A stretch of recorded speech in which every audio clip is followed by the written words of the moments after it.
আসসালামু আলাইকুম। কেমন আছেন সবাই? আশা করি সবাই অনেক ভালো আছেন। আলহামদুলিল্লাহ আমরাও অনেক ভালো আছি। তো এই তো চলে আসলাম নতুন একটি ভিডিও নিয়ে।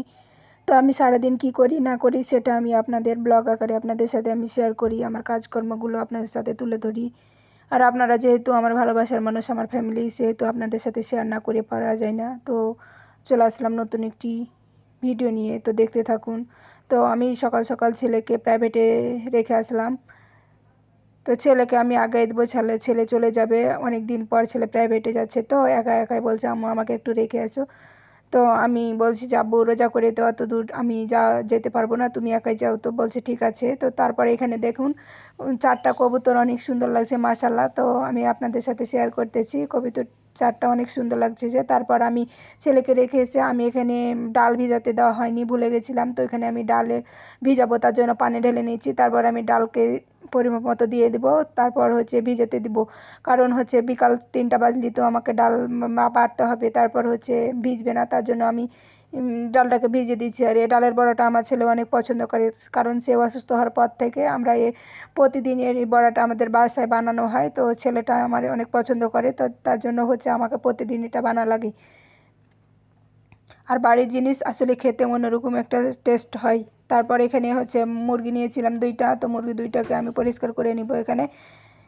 তারপর হচ্ছে যেহেতু মেশিনে ছিল সেহেতু অনেকগুলো লোম আছে, ভালোভাবে পরিষ্কার করে নিব। তারপর আমি কেটে কুটে রেখে দিব। তো এখানে আমি পরিষ্কার করে নিতেছি। বাড়ির বউদের সকাল হলে কাজ, সারাদিন কাজ কাজ করতে করতে যাই, এটা হতে ওটা, সংসারের টুকিটাকি কাজ করতেও ভালো লাগে।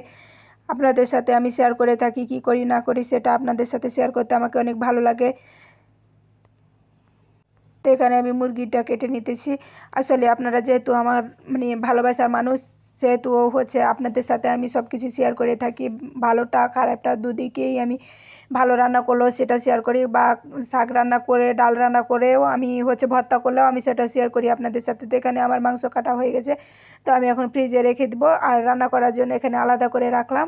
তো দেখি রান্না ছেলের জন্য শুধু করব, কারণ হচ্ছে রোজার মাসে হচ্ছে মাংস খেতে তেমন ভালো লাগে না। তো এখানে আমি ফ্রিজে রেখে দেবো। তো চলেন আমার সাথে। তো এখানে আমি ফ্রিজে রেখে দিব। রুম রুমটা অন্ধকার হয়েছিল, কারণ হচ্ছে লাইট, তারপরেও হচ্ছে মনে হচ্ছে রুম অন্ধকার হয়ে থাকে। তো এখানে ভিডিও ভালোভাবে হয়তো আসতেছে না। তো আমি এটাকে নর্মালে রেখে দিব রান্নার জন্য।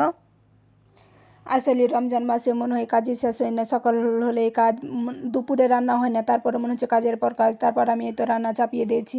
এখানে হচ্ছে ভাজি, আলু ভাজি হচ্ছে করতে শুরু করে দিয়েছি। তারপর হচ্ছে এখানে আমি ডালের বড়া একদিকে করতেছি, কারণ 2টা চুলা, তো 2টা চুলায় আমি জ্বালিয়ে দিয়েছি যেন তাড়াতাড়ি হয়ে যায়। আসলে রমজান মাসে বিকালে রান্না করাটা যে এত কষ্টকর, এত ইয়ে।